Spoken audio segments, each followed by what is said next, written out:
Her eyes sought the page again, and she read, "It was on this foggy night in May, 1911, that my daughter Greta died.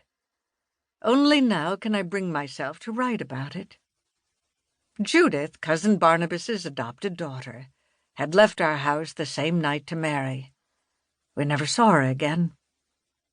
It was indeed the beginning of change at Collinwood. For my poor wife Margaret, who had so valiantly carried the burden of our child's long illness, fell on her death into a delicate mental and physical state herself, from which she has at this date never truly recovered. My cousin, Barnabas Collins, whom I found likable for all his strange ways, also was shattered by these events. He was devoted to Greta, and opposed to his daughter's marriage. Immediately following Greta's death, he left Collinwood to return to England.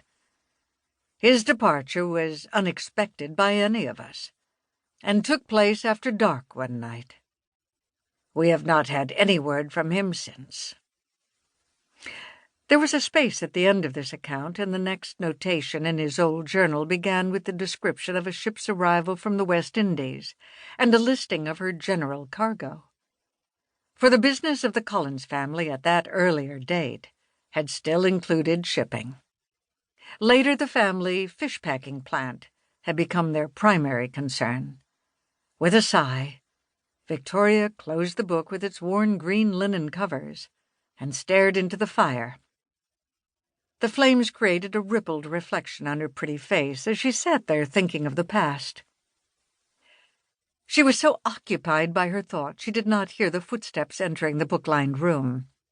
And it wasn't until Elizabeth Stoddard, elegant and lovely in a dark dress, came to stand by her chair with a questioning smile, that Victoria knew she was no longer alone.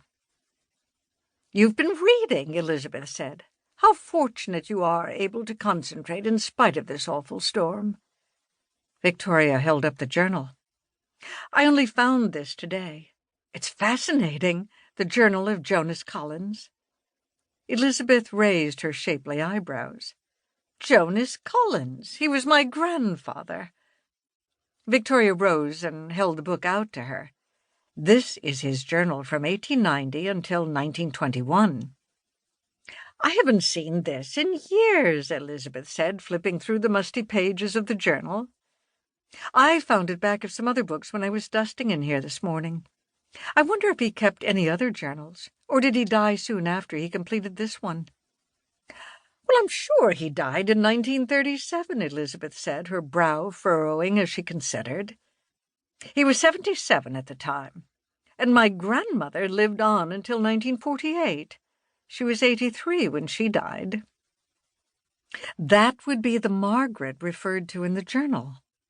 Grandmother Margaret Collins! How long ago it seems. I was in my first year of college when we lost her. "Your grandfather had an interesting way of writing," Victoria said. "I feel as if I'd lived here in those old days, and really met some of the people." Elizabeth smiled as she held the book. "I was around 9 when he died. I picture him as thin and bent with arthritis. He wore pince-nez with a black silk ribbon attached from them to his lapel. And he used to like to hold me on his knee and tell me stories about his boyhood." "I'm sure you must have liked them," Victoria said, "judging by the way he holds interest in this journal. I haven't been able to put it aside. Good reading for a stormy night." "What about Barnabas Collins?" Victoria asked. "I've never heard him spoken of before." "Haven't you? It's a rather special name in our family. The first Barnabas Collins was a son of Joshua, who was the original Collins of Collinsport. The one grandfather refers to was Barnabas Collins, a cousin from England. He came here around the turn of the century." "And he left in May 1911, so your grandfather writes." Elizabeth nodded. "That would be about right. Grandmother often told me about him. It appears he was a strange man and very devoted to the girl Judith, whom he adopted. Her departure seems to have wrecked him. My grandmother claimed it was a dark day for everyone here." Victoria regarded